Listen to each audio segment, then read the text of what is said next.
ਖ਼ਵਾतीन हज़रात, ਅੱਜ ਇਹ ਮੇਰੀ ਖੁਦ ਨਵਿਸ਼ਟ ਦੀ 23ਵੀਂ ਕਿਸ਼ਤ ਹੈ।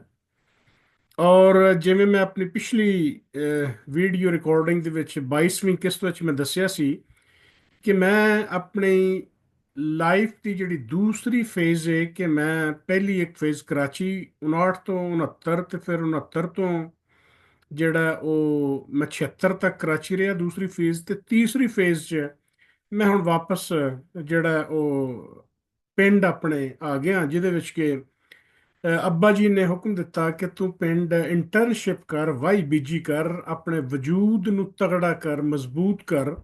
ਪਿਛਲੀ ਮੇਰੀ ਵੀਡੀਓ ਸੀ ਕਿ ਜਿਹਦੇ 'ਚ ਕਿ ਮੈਂ ਦੱਸਿਆ ਸੀ ਕਿ ਕਿਵੇਂ ਪਿੰਡ ਦਾ ਮਾਹੌਲ ਹੈ ਔਰ ਉਹ ਮਾਹੌਲ ਦੇ ਕੀ ਅਸਰਾਤ ਹੁੰਦੇ ਨੇ ਬੰਦੇ ਦੀ ਬੁਜ਼ਦਲੀ ਤੇ ਦਲੇਰੀ ਤੇ, ਕਿੰਨਾ ਹਾਰਡ ਹੈ ਉਹ, ਕਿੰਨਾ ਸੌਫਟ ਹੈ, ਕਿੰਨਾ ਮੁਸ਼ਕਲਾਤ ਦਾ ਉਹ ਸਾਹਮਣਾ ਕਰ ਸਕਦਾ ਹੈ, ਕਿੰਨਾ ਦਾ ਨਹੀਂ ਕਰ ਸਕਦਾ। ਇਸ ਵਾਸਤੇ ਕਿ ਜਿੱਥੇ ਰਹਿਣ ਸਹਿਣ ਹੈ ਨਾ, ਉਹ ਰਹਿਣ ਸਹਿਣ ਬੰਦੇ ਨੂੰ ਉਹਦੇ ਮੁਤਾਬਕ ਤਰੀਕਾ ਕਾਰ ਜਿਹੜਾ ਸਿਖਾ ਦਿੰਦਾ ਹੈ। ਤੇ ਉਹ ਜ਼ੋਫ ਜਿਗਰ ਦਾ ਪੂਰਾ ਇਲਾਜ ਮੈਂ ਤੁਹਾਨੂੰ ਦੱਸਿਆ ਸੀ ਕਿ 21 ਦਿਨ ਕਿਵੇਂ ਕਿਵੇਂ ਅੱਲਾਹ ਤਾਲਾ ਗਰੀ ਕਰਾਮਤ ਕਰੇ ਮੇਰੇ ਵਾਲदैन ਨੂੰ, ਜਿਨ੍ਹਾਂ ਨੇ ਕਿ ਬੜੀ ਮਿਹਨਤ ਨਾਲ ਕੋਸ਼ਿਸ਼ ਨਾਲ ਮੈਨੂੰ ਮੱਖਣ ਸ਼ੱਕਣ ਖਵਾਇਆ, ਵਰਜ਼ਸ਼ ਤੇ ਰੱਖਿਆ, ਵਾਈ ਬੀਜੀ ਕਰਵਾਈ, ਤੇ ਮੇਰਾ ਜਿਸਮ ਅੱਗੇ ਨਾਲੋਂ ਬਿਹਤਰ ਹੋ ਗਿਆ, ਮਜ਼ਬੂਤ ਹੋ ਗਿਆ। ਤੇ ਇਸ ਦੌਰਾਨ ਮੈਂ ਵੀ ਅਰਜ਼ ਕੀਤਾ ਸੀ ਮੈਂ ਕਿ ਲਿਟਰੇਚਰ ਖਾਸਾ ਮੈਨੂੰ ਪੰਜਾਬੀ ਦਾ ਲਿਟਰੇਚਰ ਪੜ੍ਹਨ ਦਾ ਮੌਕਾ ਮਿਲਿਆ। ਉਹ ਜਿਹੜਾ ਮੈਂ ਪਿਛਲੀ ਵੀਡੀਓ ਡਿਸਕਸ ਕੀਤਾ ਹੈ, ਦਾਸਤਾਨ ਅਮੀਰ ਹਮਜ਼ਾ, ਮਿਰਜ਼ਾ ਸਾਹਿਬਾ, ਇਸੇ ਤਰ੍ਹਾਂ ਜਿਹੜਾ ਹੀਰ ਰਾਂਝਾ ਜਾਂ ਸੈਫ ਅਲ ਮਲੂਕ ਮੀਆਂ ਮੁਹੰਮਦ ਬਖਸ਼ ਸਾਹਿਬ ਦਾ ਕਲਾਮ ਜਿਹੜਾ ਹੈ, ਉਹ ਖਾਸਾ ਪੜ੍ਹਨ ਦਾ ਮੈਨੂੰ ਇਤਫਾਕ ਹੋਇਆ, ਜਿਹੜਾ ਮੈਂ 2 ਸਾਲੇ ਪਿੰਡ ਰਿਹਾ। ਹੁਣ ਇਹ ਵੀਡੀਓ ਜਿਸ ਵੇਲੇ ਮੇਰੀ ਸਰਫੇਸ ਤੇ ਆਈ ਹੈ ਤੇ ਮੈਨੂੰ ਇੱਕ ਦੋਸਤ ਦਾ ਫੋਨ ਆਇਆ, ਔਰ ਜ਼ਾਹਰ ਹੈ ਕਿ ਇੱਕ ਚੀਜ਼ ਮੈਂ ਕਲੀਅਰ ਕਰਦਾ ਜਾਵਾਂ ਕਿ ਆਮ ਤੌਰ ਤੇ ਅਸੀਂ ਇੱਕ ਲਫ਼ਜ਼ ਬੜਾ ਗਲਤ ਇਸਤੇਮਾਲ ਕਰਨੇ, ਯਾਰੇ ਗਾਰ। ਇਹ ਬੜਾ ਪਾਕੀਜ਼ਾ, ਬੜਾ ਮੁਤਬਰਕ ਲਫ਼ਜ਼ ਹੈ। ਇਹਦੇ ਲਫ਼ਜ਼ ਦੇ ਆਮ ਰਿਲੇਸ਼ਨਸ਼ਿਪਸ ਦੇ ਵਿੱਚ ਇਸਤੇਮਾਲ ਕਰਦੇ ਹਾਂ, ਯਾਰੀਆਂ ਦੇ ਵਿੱਚ, ਦੋਸਤੀਆਂ ਦੇ ਵਿੱਚ ਹੱਥੋਂ ਵਸਾ ਅਵੋਇਡ ਕਰਨਾ ਚਾਹੀਦਾ ਹੈ ਕਿ ਸਾਡੀਆਂ ਉਹ ਯਾਰੇ ਗਾਰ ਵਾਲੀਆਂ ਨਾ ਅਸੀਂ ਉਹ ਯਾਰ ਹਾਂ, ਤੇ ਨਾ ਉਹ ਸਾਡੀਆਂ ਪਾਕੀਜ਼ਾ ਐਡੀਆਂ ਮੁਹੱਬਤ ਔਰ ਇਹਿਤਰਾਮ ਦੇ ਰਿਸ਼ਤੇ ਵਾਲੀਆਂ ਉਹ ਦੋਸਤੀਆਂ ਹੁੰਦੀਆਂ ਨੇ। ਸਾਡੇ ਵਾਸਤੇ ਬਿਹਤਰੀਨ ਚੀਜ਼ ਹੈ ਲੰਗੋਟੀਆ ਕਹਿ ਲਓ, ਸੱਜਣ ਕਹਿ ਲਓ, ਮਿੱਤਰ ਕਹਿ ਲਓ, ਬੇਲੀ ਕਹਿ ਲਓ, ਲੇਕਿਨ ਯਾਰੇ ਗਾਰ ਬਹਰ ਤੌਰ ਬੜਾ ਹੀ ਇੱਕ ਪਾਕ ਸਾਫ਼ ਤੇ ਉੱਚਾ ਰਿਸ਼ਤਾ ਹੈ। ਗਾਲਬਨ ਅਸੀਂ ਉਸ ਮਾਯਾਰ ਤੇ ਪੂਰਾ ਉਤਰ ਨਹੀਂ ਸਕਦੇ। ਹੁਣ ਲੰਗੋਟੀਏ ਦੀ ਜਿੱਥੋਂ ਤੱਕ ਗੱਲ ਹੈ, ਤੇ ਲੰਗੋਟੀਏ ਦਾ ਮਤਲਬ ਇਹ ਹੁੰਦਾ ਹੈ ਕਿ ਜਿਹੜਾ ਲੰਗੋਟ, ਤੁਹਾਨੂੰ ਪਤਾ ਕਿ ਪਹਿਲਵਾਨ ਲੋਕ ਜਿਹੜੇ ਨੇ ਜਦੋਂ ਰੈਸਲਿੰਗ ਕਰਦੇ ਨੇ ਜਾਂ ਜਦੋਂ ਵਰਜ਼ਿਸ਼ ਕਰਦੇ ਨੇ, ਤੇ ਉਦੋਂ ਇਹ ਜਿਹੜੇ ਰੈਸਲਰ ਖਾਸ ਤੌਰ ਤੇ ਪਿੰਡਾਂ ਥਾਵਾਂ ਤੇ ਹੁੰਦੇ ਨੇ ਤੇ ਲੰਗੋਟਾ ਬੰਨ੍ਹਦੇ ਨੇ। ਔਰ ਲੰਗੋਟਾ ਇਹ ਹੁੰਦਾ ਕਿ ਸਵਾਏ ਜਿਸਮ ਦੇ ਜਿਹੜੇ ਸਤਰਪੋਸ਼ੀ ਤੁਸੀਂ ਕਹਿ ਲਓ, ਉਸ ਤੋਂ ਇਲਾਵਾ ਜਿਹੜਾ ਮਰਦ ਹਜ਼ਰਾਤ ਦਾ ਹੋਰ ਕੋਈ ਲਿਬਾਸ ਨਹੀਂ ਹੁੰਦਾ, ਇੱਕ ਹੀ ਕੱਪੜਾ ਹੁੰਦਾ ਜਿਹਨੂੰ ਸੂਤਨਾ ਜਾਂ ਲੰਗੋਟਾ ਤੁਸੀਂ ਉਹ ਕਹਿੰਦੇ, ਤੇ ਲੰਗੋਟ ਬੰਨ ਲੈਂਦੇ ਹੋ। ਹੁਣ ਤੇ ਡਾਈਪਰ ਆ ਗਏ ਨਾ, ਤੇ ਪਹਿਲਾਂ ਬੱਚਿਆਂ ਨੂੰ ਲੰਗੋਟ ਬੰਨਦੇ ਹੁੰਦੇ ਸਨ, ਇੱਕ ਹੀ ਕੱਪੜਾ ਹੁੰਦਾ ਸੀ, ਔਰ ਉਸ ਲੰਗੋਟ ਨੂੰ ਬੰਨ ਦਿੰਦੇ ਹੁੰਦੇ ਸਨ, ਤੇ ਉਹਨੂੰ ਹੀ ਗੰਦਾ ਹੋਣਾ, ਧੋ ਧੂ ਲੈਣਾ। ਉਹ ਹੁਣ ਜਿਹੜੇ ਲੰਗੋਟੀਏ ਯਾਰ ਹੁੰਦੇ ਨੇ ਨਾ, ਲੰਗੋਟੀਏ ਦਾ ਮਤਲਬ ਵੀ ਹਰ ਭੈੜ ਚੰਗ ਤੋਂ ਇੱਕ ਦੂਸਰੇ ਕੋਲ ਵਾਕਫ, ਵੀ ਆਪਸ 'ਚ ਪਰਦਾ ਹੈ ਹੀ ਕੋਈ ਨਹੀਂ, ਖੁੱਲੀਆਂ ਖੁੱਲੀਆਂ ਗੱਲਾਂ ਤੇ ਸਾਰੀਆਂ ਜਿਹੜੀਆਂ ਇੱਕ ਦੂਸਰੇ ਨਾਲ ਕਰ ਲੈਣੀਆਂ, ਇੱਕ ਦੂਸਰੇ ਦੇ ਦੀ ਪਰਦਾਪੋਸ਼ੀ ਵੀ ਕਰਨੀ, ਇੱਕ ਦੂਸਰੇ ਨੂੰ ਡਰਾਣਾ ਧਮਕਾਣਾ ਵੀ, ਚੁਗਲ ਮੇਲਾ ਵੀ ਕਰਨਾ, ਮਜ਼ਾਕ ਵੀ ਕਰਨਾ। ਇਹ ਲੰਗੋਟੀਏ ਯਾਰ ਕਿ ਜਿਹੜੇ ਤੁਹਾਡੇ ਜ਼ਾਹਿਰ ਤੇ ਬਾਤਨ ਤੋਂ ਇੱਕ ਦੂਸਰੇ ਤੋਂ ਤੁਸੀਂ ਵਾਕਿਫ ਹੁੰਦੇ ਹੋ ਨਾ, ਉਹਦਾ ਬਿਹਤਰੀਨ ਨਾਂ ਲੰਗੋਟੀਏ ਹੀ ਕਿਹਾ ਜਾ ਸਕਦਾ ਹੈ। ਹੁਣ ਇਹ ਲੰਗੋਟੀਏ ਤੋਂ ਮੈਨੂੰ ਯਾਦ ਆਇਆ ਕਿ ਇਹ ਪਿਛਲੇ ਦਿਨਾਂ 'ਚ ਮੈਂ ਇੱਕ ਸੋਸ਼ਲ ਮੀਡੀਆ ਤੇ ਲਤੀਫਾ ਪੜ੍ਹਨ ਰਿਹਾ ਸਾਂ ਕਿ ਕਿਸੇ ਸਾਹਿਬ ਨੇ ਆ ਕੇ ਦਰਵਾਜ਼ਾ ਖੜਕਾਇਆ, ਤੇ ਉਹ ਦਰਵਾਜ਼ਾ ਖੜਕਾ ਕੇ ਤੇ ਉਹ ਬਾਹਰ ਜਿਸ ਵੇਲੇ ਬੱਚੀ ਪਤਾ ਕਰਨ ਗਈ, ਤੇ ਉਹਨੇ ਆਖਿਆ ਕਿ ਆਪਣੇ ਦੋਸਤ ਨੂੰ, ਆਪਣੇ ਬੱਚੀ ਨੂੰ ਕਹਿੰਦਾ ਕਿ ਘਰ ਪੇ ਢੱਕਣ ਹੈ, ਢੱਕਣ। ਤੇ ਉਹ ਬੱਚੀ ਬੜੀ ਹੈਰਾਨ ਹੋਈ, ਤੇ ਉਹ ਚੁੱਪ ਕਰਕੇ ਵਾਪਸ ਆ ਗਈ ਘਰ, ਤੇ ਉਹ ਆਪਣੇ ਉਹਦਾ ਪਿਓ ਪੁੱਛਦਾ ਕੌਣ ਸੀ ਬਾਹਰ, ਤੇ ਉਹ ਬੱਚੀ ਦੱਸਦੀ ਹੈ ਕਿ आपका कोई पुराना दोस्त है। तो वो कहता है अगों कि आपको कैसे पता मेरा पुराना दोस्त है। वो कह रहा था ढक्कन घर पे है, यानी एडा बेतकल्लफी का ना कि ढक्कन घर पे है। ये ਜਿਹੜੇ ਲੰਗੋਟੀਏ ਹੁੰਦੇ ਨੇ ਨਾ, ਇਹ ਇੱਕ ਦੂਸਰੇ ਦੇ ਢੱਕਣ ਹੀ ਹੁੰਦੇ ਨੇ, ਔਰ ਇੱਕ ਦੂਸਰੇ ਦੀਆਂ ਸਾਰੀਆਂ ਗੱਲਾਂ ਨੂੰ ਇਹ ਜਾਣਦੇ ਹੁੰਦੇ ਨੇ, ਸਮਝਦੇ ਹੁੰਦੇ ਨੇ, ਕਮਜ਼ੋਰੀਆਂ ਨੂੰ, ਮਜ਼ਬੂਤੀਆਂ ਨੂੰ, ਤਾਕਤ ਨੂੰ, ਸਟਰੈਂਥਸ ਨੂੰ, ਵੀਕਨੈਸਸ ਨੂੰ ਇਹ ਸਮਝਦੇ ਹੁੰਦੇ ਨੇ। ਇਹਨਾਂ ਦੇ ਸ਼ਰ ਤੋਂ ਵੀ ਬਚਣਾ ਚਾਹੀਦਾ। ਖੈਰ ਤੇ ਖੈਰ ਯਾਰੀ ਹੁੰਦੀ ਹੀ ਹੁੰਦੀ ਹੈ, ਠੀਕ ਹੈ। ਇਸ ਵਾਸਤੇ ਕਿ ਜਿਹੜਾ ਤੁਹਾਡਾ ਲੰਗੋਟੀ ਹੈ ਨਾ, ਉਹਨੂੰ ਤੁਹਾਡੀ ਹਰ ਗੱਲ ਦਾ, ਹਰ ਭੇਦ ਦਾ ਪਤਾ ਹੁੰਦਾ, ਤੁਹਾਨੂੰ ਉਹਦਾ ਤੇ ਉਹਦਾ ਤੁਹਾਨੂੰ। ਇਸ ਵਾਸਤੇ ਅੱਲਾਹ ਇਹਨਾਂ ਲੰਗੋਟੀਆਂ ਦੇ ਸ਼ਰ ਤੋਂ ਵੀ ਬਚਾਏ। ਖੈਰ ਤੇ ਖੈਰ ਚੰਗੀ ਸ਼ੈ ਹੈ ਨਾ, ਖੈਰ ਤੇ ਹੋਣੀ ਚਾਹੀਦੀ ਹੈ। ਮੈਨੂੰ ਵੀ ਇਸੇ ਤਰ੍ਹਾਂ ਮੇਰੇ ਇੱਕ ਲੰਗੋਟੀਏ ਦਾ ਫੋਨ ਆਇਆ, ਤੇ ਮੈਂ ਬੜਾ, ਸ਼ਾਇਦ ਮੈਂ ਪਿਛਲੇ ਕੁ ਸਾਲ 2 ਸਾਲ ਚੋਨਾ ਹੱਸਿਆ ਨਹੀਂ, ਤੇ ਨਾ ਹੀ ਉਹ ਹੱਸਿਆ ਹੋਣਾ। ਉਹ ਮੈਨੂੰ ਆਂਦਾ, ਹਾਜੀ ਸਾਹਿਬ ਹੁਣ ਤੇ ਬੜੇ ਹਾਜੀ ਬਣੇ ਹੋ, ਤੇ ਬੜੇ ਖੁਤਬੇ ਤੇ ਬੜੀ ਗੱਲਾਂ ਤੇ ਬੜੀਆਂ ਬਾਤਾਂ, ਤੇ ਤੁਸੀਂ ਸਾਰੀ ਹੁਣ ਸਵਾਨੇ ਉਮਰੀ ਸ਼ੁਰੂ ਕੀਤੀ ਹੈ, ਤੇ ਇੱਕ ਇੱਕ ਗੱਲ ਦੱਸਣੀ ਹੈ ਸਾਰੀ। ਅੱਛਾ, ਮੈਂ ਉਹਨੂੰ ਆਖਿਆ, ਮੈਂ ਕਿਹਾ ਜਨਾਬ ਲੰਗੋਟੀਆ ਸਾਹਿਬ, ਬਿਲਕੁਲ ਠੀਕ ਹੈ ਤੁਹਾਡੀ ਗੱਲ। ਪੁੰਜ ਇਹ ਸੋਚ ਲਓ ਤੁਸੀਂ ਕਿ ਜਦੋਂ ਮੈਂ ਗੱਲਾਂ ਸਾਰੀਆਂ ਸੱਚੀਆਂ ਸੱਚੀਆਂ 100% ਕਰਨ ਲੱਗ ਪਿਆ, ਤੇ ਜਨਾਬ ਦਾ ਵੀ ਜਿਹੜਾ ਮਾਸ਼ਾਅੱਲਾ ਇਸ ਵੇਲੇ ਭਰਮ ਬਣਿਆ ਨਾ, ਉਹ ਵੀ ਜਾਂਦਾ ਰਹਿਣਾ ਹੈ। ਉਹ ਆਂਦਾ, ਭਾਈਆ ਮੈਨੂੰ ਛੱਡ, ਤੂੰ ਤੇ ਆਪਣ ਵੀ ਨਾ ਕਰ ਤੇ ਮੇਰੀ ਵੀ ਨਾ ਕਰ। ਅੱਛਾ, ਹੁਣ ਇਸ ਉਮਰ ਦੇ ਵਿੱਚ ਜਿੱਥੋਂ, ਜਿਹੜੀ ਉਮਰ ਚ ਹੁਣ ਮੈਂ ਕਰਾਚੀੋਂ ਵਾਪਸ ਆਇਆ, ਕਿ ਨਿੱਕੀਆਂ ਨਿੱਕੀਆਂ ਮੁੱਛਾਂ ਫੁੱਟਣ ਡਈਆਂ ਨੇ, ਇਹ ਸਨੇ ਬਲੂਗਤ ਨੂੰ ਪਹੁੰਚਣ ਡਏ ਆ। ਹੁਣ ਸਨੇ ਬਲੂਗਤ ਨੂੰ ਪਹੁੰਚਣ ਦਾ ਆਮ ਤੌਰ ਤੇ ਬਾਲਿਗ ਉਮਰ ਤੇ ਕਹੀ ਜਾਂਦੀ ਹੈ ਨਾ, ਕਿ 18 ਸਾਲ ਦੀ ਉਮਰ ਹੈ। ਉਂਝ ਸਨੇ ਬਲੂਗਤ ਨੂੰ ਜਿਹੜੇ ਹਾਲਾਤ, ਤਾਲੀਮ, ਮਾਹੌਲ ਜਿਹੜਾ ਤੁਹਾਨੂੰ ਮਿਲਦਾ ਨਾ, ਪਿੰਡ ਦਾ ਮਾਹੌਲ ਹੋਏਗਾ, ਤਾਂ ਸਨੇ ਬਲੂਗਤ ਥੋੜੀ ਜਿਹੀ ਦੇਰ ਨਾਲ ਆਏਗੀ। ਤੇ ਜੇ ਤੁਸੀਂ ਸ਼ਹਿਰ, ਕਰਾਚੀ ਵਰਗੇ ਸ਼ਹਿਰ ਚਲੇ ਜਾਓ, ਤਾਂ ਤੁਹਾਨੂੰ ਸਨੇ ਬਲੂਗਤ ਦੀਆਂ ਜਿਹੜੀਆਂ ਤਬਦੀਲੀਆਂ ਜਿਸਮ 'ਚ ਮਹਿਸੂਸ ਹੁੰਦੀਆਂ ਨੇ, ਉਹ ਛੇਤੀ ਹੋਣੀ ਸ਼ੁਰੂ ਹੋ ਜਾਂਦੀਆਂ ਨੇ। ਔਰ ਉਹਦੀ ਵਜ੍ਹਾ ਇਹ ਹੈ ਕਿ ਤੁਹਾਡੀ ਉੱਥੇ ਐਜੂਕੇਸ਼ਨ ਹੋ ਰਹੀ ਹੁੰਦੀ ਹੈ, ਤੁਹਾਡੀ ਬੜੇ ਵੈਰਾਈਟੀ ਦੇ ਲੋਕਾਂ ਨਾਲ, ਮਲਟੀ ਐਥਨਿਕ ਗਰੁੱਪਸ ਦੇ ਲੋਕਾਂ ਨਾਲ ਤੁਸੀਂ ਮਿਲ ਰਹੇ ਹੁੰਦੇ ਹੋ, ਤੁਹਾਡਾ ਐਕਸਪੋਜ਼ਰ ਹੋ ਰਿਹਾ ਹੁੰਦਾ ਹੈ। ਫਿਰ ਤੁਸੀਂ ਹੋਰ ਕੋਈ ਨਹੀਂ, ਤੇ ਭੈੜੇ ਚੰਗੇ ਇਸ਼ਤਿਹਾਰ ਵੀ ਹੈ ਦੀਵਾਰਾਂ ਤੇ ਲੱਗੇ, ਤੇ ਪੁਲਾਂ ਦੇ ਉੱਤੋਂ ਉਤਰਦਿਆਂ ਚੜ੍ਹਦਿਆਂ, ਸਿਨੇਮਿਆਂ ਤੋਂ, ਫਿਲਮਾਂ ਤੋਂ, ਇਹਨਾਂ ਤੋਂ ਤੁਸੀਂ ਬੜਾ ਕੁਝ ਸਿੱਖਦੇ ਹੋ। ਤੇ ਤੁਹਾਡੇ ਜਿਹੜੇ ਸਨੇ ਬਲੂਗਤ, ਬੇਸਿਕਲੀ ਤੇ ਇਹ ਵੀ ਹੈ ਨਾ, ਕਿ ਤੁਹਾਡੇ ਹਾਰਮੋਨਸ ਜਿਹੜੇ ਨੇ, ਉਹ ਐਸੇ ਡਿਵੈਲਪ ਹੁੰਦੇ ਨੇ ਕਿ ਤੁਹਾਡੇ ਜਿਸਮ ਦੇ ਵਿੱਚ ਬੁਨਿਆਦੀ ਤਬਦੀਲੀਆਂ ਔਰਤ ਵਿੱਚ ਵੀ, ਉਹ ਮਰਦ ਵਿੱਚ ਵੀ ਆਣੀ ਸ਼ੁਰੂ ਹੋ ਜਾਂਦੀਆਂ ਨੇ। ਹੁਣ ਇਹ ਔਰਤ ਤੇ ਮਰਦ ਵਿੱਚ ਜਿਹੜੀਆਂ ਤਬਦੀਲੀਆਂ ਆਉਂਦੀਆਂ ਨੇ, ਇਹਨਾਂ ਨੂੰ, ਹੁਣ ਤਬਦੀਲੀਆਂ ਨੂੰ ਸੰਭਾਲਣਾ ਕਿਵੇਂ ਆ? ਇਹ ਹਾਰਮੋਨ ਜਿਹੜੇ ਨੇ, ਜ਼ਾਹਿਰ ਹੈ ਬੜੇ ਸ਼ਹਿਵਤ ਅੰਗੇਜ਼ ਜਿਹੜੇ ਨੇ ਹੁੰਦੇ ਨੇ। ਇਹਦੇ ਵਿੱਚ ਆਪਣੀ ਜਿਹੜੀ ਜਵਾਨੀ ਹੈ, ਔਰ ਉਸ ਵਕਤ ਭਟਕਣ ਦੇ ਬਹੁਤ ਚਾਂਸਸ ਹੁੰਦੇ ਨੇ।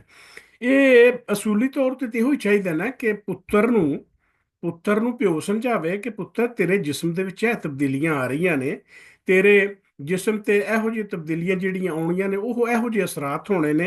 ਇਹ ਬੁਰਾਈ ਦਾ ਰਸਤਾ ਹੈ, ਇਹ ਭਲਾਈ ਦਾ ਰਸਤਾ ਹੈ। ਆਪਣੇ ਆਪ ਨੂੰ ਤੂੰ ਮੈਨੇਜ ਕਰਨਾ ਤੇ ਇਹ ਕਰਨਾ ਹੈ।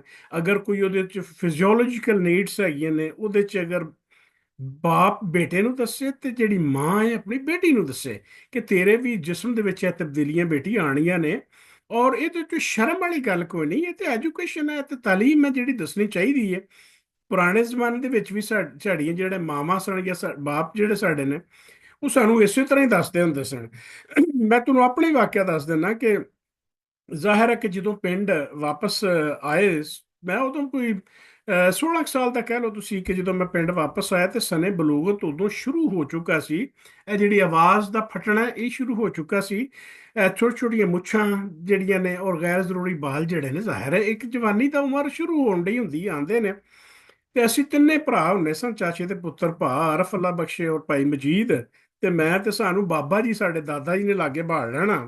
ਤੇ ਉਹਨਾਂ ਦਾ, ਹੁਣ ਬਾਬਿਆਂ ਦਾ ਦੱਸਣ ਦਾ ਤਰੀਕਾ ਇਹੋ ਹੀ ਹੁੰਦਾ ਸੀ, ਸਮਝਾਉਣ ਦਾ। ਉਹ ਪੁੱਤਰ, ਇਹ ਪੁੱਤਰ, ਚਰੀ ਦਾ ਦੁੰਬ ਕਦੀ ਵੇਖਿਆ ਜੇ? ਹਾਂਜੀ ਬਾਬਾ ਜੀ ਵੇਖਿਆ ਹੈ। ਉਹ ਚਰੀ ਹੁੰਦੀ ਹੈ ਪਿੰਡਾਂ 'ਚ, ਜਵਾਰ ਜਿਹੜੀ ਹੈ। ਉਹ ਆਖੇ, ਦੁੰਬ ਪੁੱਤਰ ਕੱਚਾ ਹੋਵੇ ਨਾ, ਉਹ ਚਰੀ ਦਾ, ਤੇ ਉਹ ਤੇ ਇੱਕ ਚਿੜੀ ਬਹਿ ਜਾਏ, ਤੇ ਸਾਰਾ ਦੁੰਬ ਜ਼ਾਇਆ ਹੋ ਜਾਂਦਾ, ਸਭ ਖਰਾਬ ਹੋ ਜਾਂਦਾ ਹੈ।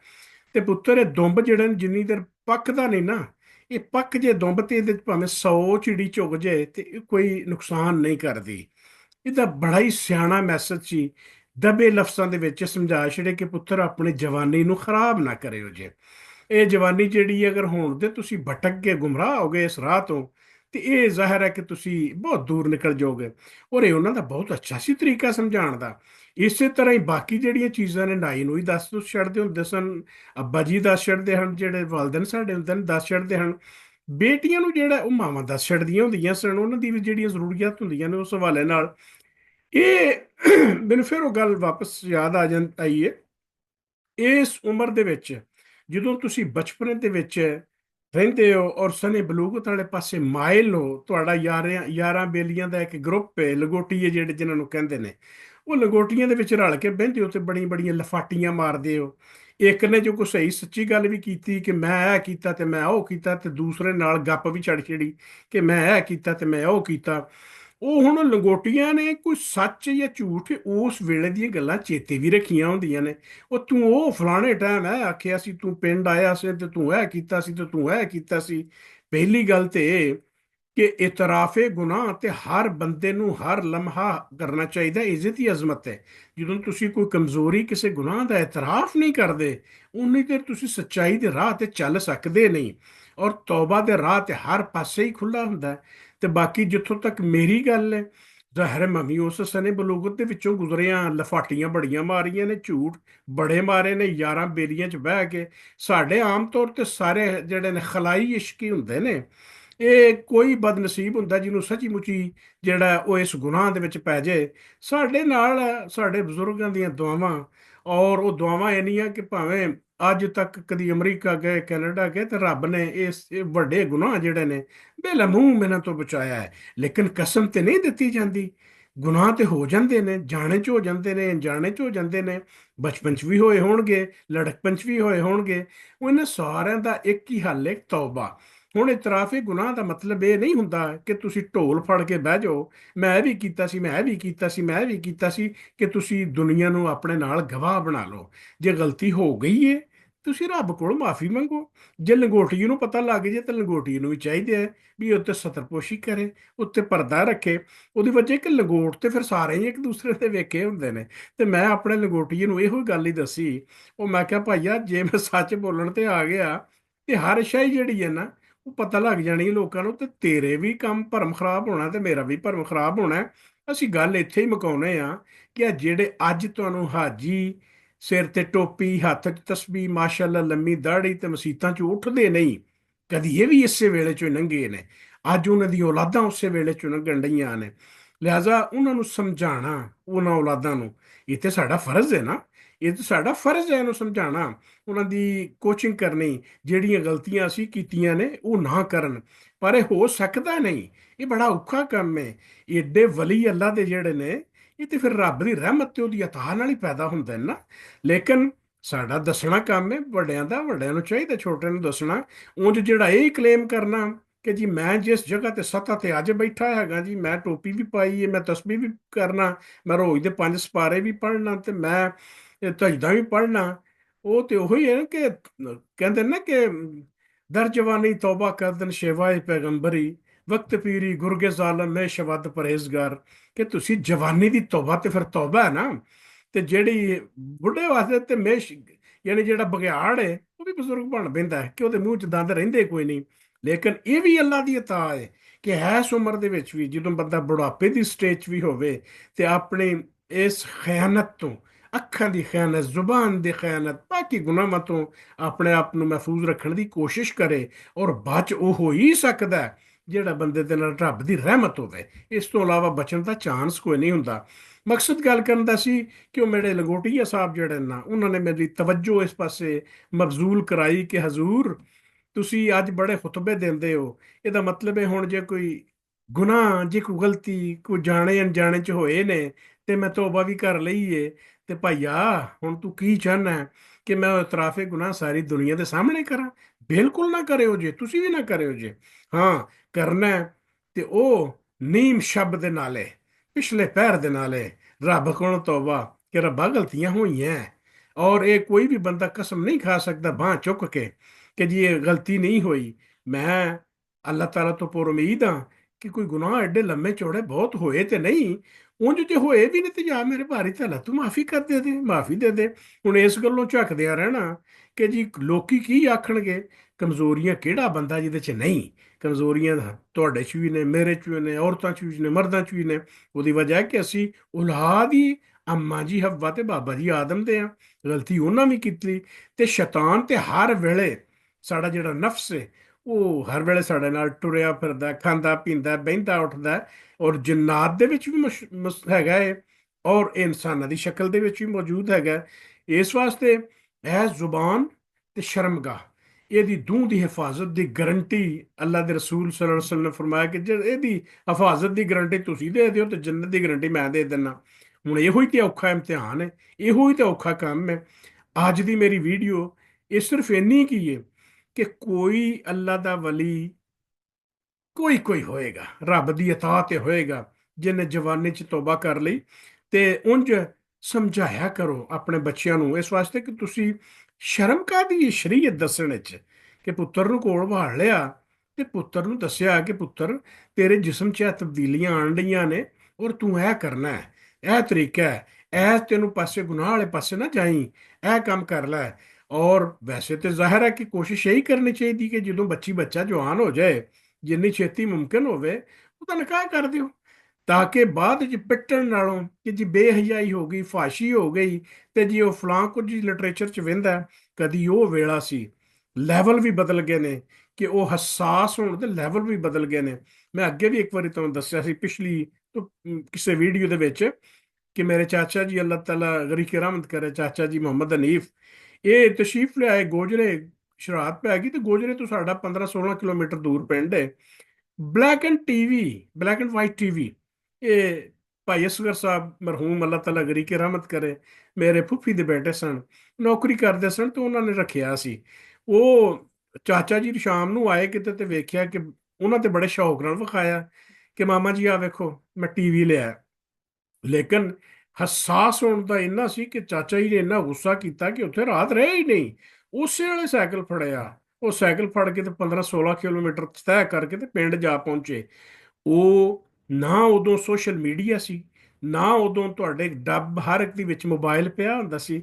ਉਦੋਂ ਸੋਰਸਿਸ ਕੀ ਸਨ ਕਿ ਫੋਸ਼ ਨਾਵਲ, ਫੋਸ਼ ਲਿਟਰੇਚਰ, ਜਿਹੜੇ ਕਿ ਲਾਇਬ੍ਰੇਰੀਆਂ ਤੋਂ ਆਮ ਜਿਹੜਾ ਉਹ ਕਿਤੇ ਨਾ ਕਿਤੇ ਮਿਲ ਜਾਂਦੇ ਸਨ।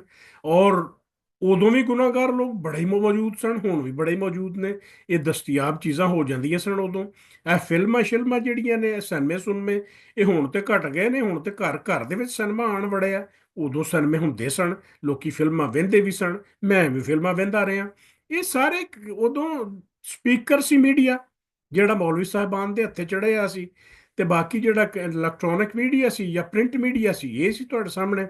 ਹੁਣ ਮੌਲਵੀਆਂ ਨੇ ਤੇ ਇਹੋ ਜਿਹਾ ਕੰਮ ਜਿਹੜਾ ਉਹਨਾਂ ਨੇ ਤੇ ਸਭ ਤੋਂ ਵੱਡਾ ਨੁਕਸਾਨ ਕਿ ਇਸ ਇਸਲਾਮ ਨੂੰ ਵੰਡ ਵੰਡ ਕੇ ਵੰਡ ਕੇ ਦੇ ਪੱਲੇ ਰਹਿਣ ਦਿੱਤੀ ਨਹੀਂ ਕੋਈ ਸ਼ੈ। ਇਸ ਵਾਸਤੇ ਕਿ ਪਹਿਲਾ ਮੀਡੀਆ ਤੇ ਸਟਰੋਂਗੈਸਟ ਮੀਡੀਆ ਜਿਹੜਾ, ਲੇਕਿਨ ਬੜੀ ਬਦਕਿਸਮਤੀ ਸੀ ਕਿ ਉੱਥੇ ਬਰੇਲਵੀ ਤੇ ਵਹਾਬੀ ਤੇ ਦਿਓਬੰਦੀ ਤੇ ਕਈ ਫਿਰਕੇ ਵੰਡੋ ਵੰਡ ਜਿਹੜੇ ਹੁਣ ਤੱਕ ਵੀ ਚੱਲੇ ਜਾਂਦੇ ਨੇ, ਔਰ ਹਜ਼ਾਰਾਂ ਬੰਦੇ ਇਸ ਕੰਮ ਦੇ ਵਿੱਚ, ਨਫ਼ਰਤਾਂ ਦੇ ਵਿੱਚ ਕਤਲ ਵੀ ਹੋ ਗਏ। ਇਹ ਉਹ ਗੱਲ ਮੈਂ ਦੱਸਣ ਰਿਹਾ ਕਿ ਜਦੋਂ ਮੈਂ ਵਾਪਸ ਆਇਆ ਤੇ ਪਿੰਡ ਦਾ ਮਾਹੌਲ ਤੋਂ ਫਿਰ ਇਹ ਸੀ ਕਿ ਕਿਉਂਕਿ ਰੇਡੀਓ ਤੋਂ ਮੈਂ ਦੱਸਿਆ ਸੀ 1965 ਦੇ ਵਿੱਚ ਅੱਬਾ ਜੀ ਨੂੰ ਭਾਈ ਅਸਲਮ ਸਾਹਿਬ ਨੇ ਲਿਆ ਕੇ ਦਿੱਤਾ ਸੀ ਕਰਾਚੀ ਤੋਂ, ਬੜੇ ਖੁਸ਼ ਹੋਏ। ਉਦੋਂ ਇਹ ਬੈਠਕਾਂ ਜਾਰੀ ਹੁੰਦੀਆਂ ਸਨ ਨਾ, ਇਹ ਬੈਠਕਾਂ ਦੇ ਵਿੱਚ ਸ਼ਾਮ ਨੂੰ ਆ ਕੇ ਤੇ BBC ਲਾ ਲੈਣੀ ਤੇ ਖਬਰਾਂ ਤੇ ਤਬਸਰੇ ਜਿਹੜੇ ਨੇ ਉਹ ਕੀਤੇ ਜਾਣੇ। ਸਾਡੇ ਘਰ ਚੂੰਕਿ ਇੱਕ ਆਮ ਤੌਰ ਤੇ ਸੂਫੀਆਂ ਦਾ ਹੀ ਟੱਬਰ ਗਿਣਿਆ ਜਾਂਦਾ ਸੀ ਕਿ ਇਹ ਨਮਾਜ਼ੀ ਪਰਹੇਜ਼ਗਾਰ ਨੇ, ਨਾ ਲੜਨਾ ਛੱਡਦੇ ਸਨ ਤੇ ਨਾ ਹੀ ਨਮਾਜ਼ ਛੱਡਦੇ ਸਨ, ਬਿਲਕੁਲ ਕਬਾਇਲੀ ਕਲਚਰ, ਕੋਈ ਪਿਸਤੌਲ ਬੰਦੂਕ ਬਰਛੀ ਐਸੀ ਕੋਈ ਹੁੰਦੀ ਨਹੀਂ ਸੀ ਜਿਹੜੀ ਸਾਡੇ ਪਿੰਡ 'ਚ ਹੋਵੇ ਨਾ, ਉਹ ਸਭ ਕੁਝ ਹੀ ਹੁੰਦਾ ਸੀ। ਤੇ ਸ਼ਾਮ ਨੂੰ ਉਹਨਾਂ ਨੇ ਡੇਰਿਆਂ ਜਾਣਾ ਹੁੰਦਾ ਸੀ ਤੇ ਬੈਕਾਂ ਬੂਕਾਂ ਦੇ ਵਿੱਚ ਜਿੱਥੇ ਮਾਲ ਡੰਗਰ ਬੰਨੀ ਦਾ, ਤੇ ਪਹਿਲੋਂ ਖਬਰਾਂ ਸੁਣਨੀਆਂ BBC ਦੀਆਂ ਆਬਾ ਜੀ ਨੇ ਲਾਈਆਂ ਹੋਣੀਆਂ ਬੈਠ ਕੇ, 15 ਨੇ ਚਾਚੇ ਬਾਬੇ ਤੇ ਪੁੱਤਰਾਂ ਨੇ, ਫੇਰ ਆਖਣਾ ਲਓ ਜੀ ਹੁਣ ਡੇਰੇ ਚੱਲੀਏ, ਹੁਣ ਜਿਹੜਾ ਹਨੇਰਾ ਹੋਣ ਡਿਆ, ਤੇ ਹਨੇਰਾ ਤੇ ਸੱਚੀ ਮੁੱਚੀ ਹੋ ਗਿਆ ਹੁੰਦਾ ਸੀ, ਉਹ ਫਿਰ ਡੇਰੇ ਚਲਾ ਜਾਣਾ ਉਹਨਾਂ ਨੇ। ਲੇਕਿਨ ਰੁਝਾਨ, ਸਿਆਸੀ ਰੁਝਾਨ ਸਾਡੇ ਘਰ ਦਾ ਕੀ ਹੁੰਦਾ ਸੀ ਕਿ ਉਸ ਜ਼ਮਾਨੇ ਦੇ ਵਿੱਚ ਵੀ ਜਿਹੜੀ ਉਸ ਵਕਤ ਦੀ ਜਿਹੜੀ ਮੁਸੱਲਾ ਅਫਵਾਜ ਸਾਡੀਆਂ ਹੈਗੀਆਂ ਸਨ, ਮਸਲਨ ਜਨਰਲ ਜ਼ਿਆ ਸਾਹਿਬ ਦੇ ਬਾਰੇ 'ਚ, ਜਾਂ ਉਸ ਤੋਂ ਪਹਿਲੋਂ ਇਹ ਦੁਖੀ ਤੇ ਹੁੰਦੇ ਸਨ ਕਿ ਬੰਗਲਾਦੇਸ਼ ਜਿਹੜਾ ਟੁੱਟ ਗਿਆ, ਲੇਕਿਨ ਬੰਗਲਾਦੇਸ਼ ਤੋੜਨ ਦਾ ਜ਼ਿੰਮੇਦਾਰ ਸਭ ਤੋਂ ਵੱਡਾ ਇਹ ਸਾਡੇ ਬਜ਼ੁਰਗ ਸਮਝਦੇ ਹਨ ਕਿ ਸਿਰਫ ਭੁੱਟੋ ਸਾਹਿਬ ਹੀ ਨੇ, ਬਾਕੀ ਕੋਈ ਨਹੀਂ। ਇਸ ਵਾਸਤੇ ਕਿ ਭੁੱਟੋ ਸ਼ਰਾਬ ਪੀਂਦਾ ਹੈ। ਹੁਣ ਕਿੱਥੇ ਸ਼ਰਾਬ ਤੇ ਕਿੱਥੇ ਉਹ ਗੱਲਾਂ, ਕਿੱਥੇ ਦੀਆਂ ਕਿੱਥੇ ਅੱਪੜ ਗਈਆਂ ਨੇ। ਦਿਨ ਬ ਦਿਨ ਘਟਦੀ ਦਾ ਪਹਿਰਾ ਜਿਹਨੂੰ ਆਂਦੇ ਨਾ, ਇਹ ਉਹ ਏ ਕਿ ਅਸੀਂ ਦਿਨ ਬ ਦਿਨ ਪਿਛਾਂਹ ਨੂੰ ਗਏ ਆ, ਜ਼ਵਾਲ ਪਜ਼ੀਰ ਹੋਏ ਆ। ਹਾਂ, ਇੱਕ ਤਬਦੀਲੀ ਜਿਹੜੀ ਆਈ ਕਿ ਜਦੋਂ ਮੈਂ ਕਰਾਚੀ ਗਿਆ ਸਾਂ 69 ਦੇ ਵਿੱਚ, ਉਸ ਵਕਤ ਕਣਕਾਂ ਗਾਉਂਦੇ ਸਨ, ਕਣਕਾਂ ਦੀ ਵਾਢੀ ਹੁੰਦੀ ਸੀ, ਔਰ ਉਹ ਵਾਢੇ ਉਹਨੂੰ ਵੱਢ ਕੇ ਭਰੀਆਂ ਬੰਨ ਕੇ ਤੇ ਉਹਨੂੰ ਲਾਉਂਦੇ ਸੀ ਤਾਂ ਇੱਕ ਜਗ੍ਹਾ ਤੇ ਇਕੱਠੇ ਕਰਦੇ ਸੀ, ਤੇ ਫੇਰ ਬੇਰੀ ਦੇ ਜਿਹੜਾ ਦਰਖਤ ਹੁੰਦਾ ਸੀ ਨਾ, ਉਹਨੂੰ ਕੱਟ ਕੇ ਤੇ ਉਹਦੇ ਫਲੇ ਬਣਦੇ ਸਨ, ਤੇ 8-8 10-10 ਦਿਨ ਜੋਗਾਂ ਉੱਤੇ ਫਲੇ ਲੈ ਕੇ ਫਿਰਦੀਆਂ ਰਹਿੰਦੀਆਂ ਸਨ। ਉਹਨੂੰ ਕਹਿੰਦੇ ਸੀ ਗਾਹ ਪਾਉਣਾ। ਗਾਹ ਪੈ ਜਾਂਦਾ ਸੀ ਤੇ ਫੇਰ ਉਸ ਤੋਂ ਬਾਅਦ ਬੜਾ ਡਰ ਹੁੰਦਾ ਸੀ ਕਿ ਮੀਂਹ ਨਾ ਆ ਜਾਏ, ਹਨੇਰੀ ਨਾ ਆ ਜਾਏ। ਫੇਰ ਜਿਹੜੇ ਉਡਾਵੇ ਸੱਦ ਲੈਣੇ, ਬੰਦੇ ਉਡਾਵੇ ਜਿਨ੍ਹਾਂ ਦੇ ਕੋਲ ਜਿਹੜੀਆਂ ਨੇ ਉਹ ਹੋਣੀਆਂ ਤਰੰਗਲੀਆਂ ਹੋਣੀਆਂ, ਉਹਨਾਂ ਨੇ ਉਡਾਣਾ ਉਹਨੂੰ, ਉਸ ਗਾਹ ਨੂੰ ਉਡਾਣਾ, ਜਿਹਦੇ ਨਾਲ ਦਾਣੇ ਵੱਖਰੇ ਤੇ ਤੂੜੀ ਵੱਖਰੀ ਹੋ ਜਾਣੀ। ਫੇਰ ਇਸ ਪ੍ਰੋਸੈਸ ਤੇ ਕੋਈ 15-20 ਦਿਨ, ਮਹੀਨਾ ਲੱਗ ਜਾਣਾ। ਬੰਦੇ ਮੰਗੇ ਬੰਦੇ ਵੀ ਆਉਂਦੇ ਸਨ, ਮੰਗੀ ਜੋਗਾਂ ਵੀ ਆਉਂਦੀਆਂ ਸਨ, ਔਰ ਉਹ ਗਾਹ ਪਾਉਂਦੇ ਹੁੰਦੇ ਸਨ। ਉਸ ਤੋਂ ਬਾਅਦ ਦਾਣੇ ਚੁੱਕ ਲੈਣੇ, ਉਹ ਘਰਾਂ 'ਚ ਭੜੋਲੇ 'ਚ ਲੈ ਜਾਣੇ, ਜਾਂ ਜਿਹੜੇ ਨਾਈ ਮੋਚੀ ਤੇਲੀ ਹੋਣੇ ਉਹਨਾਂ ਨੂੰ ਜਿੰਨਾ ਜਿੰਨਾ ਹਿੱਸਾ ਹੋਣਾ, ਜਾਂ ਭਰੀਆਂ ਦੇ ਛੱਡਣੀਆਂ ਤੇ ਜਾਂ ਕਣਕ ਉਹਨਾਂ ਨੂੰ ਦੇ ਦੇਣੀ। ਬਾਕੀ ਲਿਆ ਕੇ ਭੜੋਲੇ 'ਚ ਪਾ ਲੈਣਾ ਤੇ ਤੂੜੀ ਦੀਆਂ ਧੜਾਂ ਬਣਾ ਲੈਣੀਆਂ ਜਾਂ ਮੂਸਲ ਬਣਾ ਲੈਣੇ। ਲੇਕਿਨ ਇਹ 1969 ਜਦੋਂ ਮੈਂ ਗਿਆ ਉਦੋਂ ਦੀ ਗੱਲ ਹੈ, ਜਿਸ ਵੇਲੇ ਮੈਂ ਵਾਪਸ ਪਰਤ ਕੇ ਆਇਆ 1976 ਚ। ਇੱਕ ਬੜੀ ਸਿਗਨੀਫੀਕੈਂਟ ਤਬਦੀਲੀ ਆ ਚੁੱਕੀ ਸੀ ਕਿ ਇਹ ਕਣਕਾਂ ਛਣਕਾਂ, ਉਦੋਂ ਹਾਲੇ ਹਾਰਵੈਸਟਰ ਸਾਡੇ ਕੋਲ ਤਾਂ ਨਹੀਂ ਸੀ, ਲੇਕਿਨ ਮੈਸੀ ਟਰੈਕਟਰ ਆ ਗਏ ਸਨ। ਉਹ ਮੈਸੀ ਟਰੈਕਟਰ ਦੇ ਨਾਲ ਇਹ ਗਾਹ ਖਿਲਾਰ ਕੇ ਤੇ ਉਸ ਤੋਂ ਮੈਸੀ ਟਰੈਕਟਰ ਦੇ ਪਿੱਛੇ ਫੜਾ ਪਾ ਕੇ ਜੋਗਾਂ ਦੀ ਬਜਾਏ ਤੇ ਜ਼ਿਆਦਾ ਤੇਜ਼ੀ ਨਾਲ ਕੰਮ ਹੁੰਦਾ ਹੈ। ਜਿੱਥੇ ਅੱਗੇ 15 ਦਿਨਾਂ 'ਚ ਕੰਮ ਮੁੱਕਦਾ ਸੀ, ਉਹ ਹਫ਼ਤੇ 10 ਦਿਨ 'ਚ ਮੁੱਕ ਜਾਣਾ। ਲੇਕਿਨ ਫੇਰ ਰਫਤਾ ਰਫਤਾ ਜਿਹੜਾ ਉਹਦੇ, ਤੁਹਾਨੂੰ ਪਤਾ ਕਿ ਹਾਰਵੈਸਟਰ ਵੀ ਆ ਗਏ। ਜ਼ਮੀਨਾਂ ਜਿਹੜੀਆਂ ਨੇ ਉਹਨਾਂ ਕਈ ਕਈ ਕਿੱਲੇ ਮੁਰੱਬਿਆਂ ਦੇ ਹਿਸਾਬ ਨਾਲ ਹਾਰਵੈਸਟਰਾਂ ਨੇ ਕਣਕਾਂ ਵੱਢ ਦੇਣੀਆਂ। ਫਿਰ ਥ੍ਰੈਸ਼ਰਾਂ ਆ ਗਈਆਂ, ਉਹਦੇ ਨਾਲ ਵੀ ਇੱਕ ਇਨਕਲਾਬ ਆਇਆ ਇਸ ਸਾਰੇ ਕੰਮ ਦੇ ਵਿੱਚ। ਲੇਕਿਨ ਮਾਈਂਡ ਸੈਟ ਦੀ ਸੋਚੋ, ਮਾਈਂਡ ਸੈਟ ਵੇਖੋ, ਮਾਈਂਡ ਸੈਟ ਵੇਖੋ ਕੀ ਹੈ। ਸਾਡੇ ਘਰ ਦੇ ਬਾਹਰ ਨਾ ਮਸਜਿਦ ਹੈ ਛੋਟੀ, ਉਹ ਵੀ ਪਿੰਡ ਦੇ ਵਿੱਚ ਕਤਲੋਗਾਤ ਗੜੀ ਸੀ, ਤੇ ਇੱਕ ਵੱਡੀ ਮਸਜਿਦ ਸੀ, ਉਸ ਪਾਸੇ ਸਾਡੀ ਬਰਾਦਰੀ ਜਾਂਦੀ ਨਹੀਂ ਸੀ। ਹੈ ਤੇ ਸਾਰੇ ਰੰਧਾਵੇ ਹੀ ਸਨ, ਉਂਝ ਉਧਰ ਨਹੀਂ ਸਨ ਜਾਂਦੇ। ਇੱਥੇ ਛੋਟੀ ਮਸਜਿਦ ਇੱਕ ਬਣਾ ਲਈ ਘਰ ਦੇ ਲਾਗੇ, ਵੀ ਇੱਥੇ ਨਮਾਜ਼ ਪੜ੍ਹ ਲਈਏ।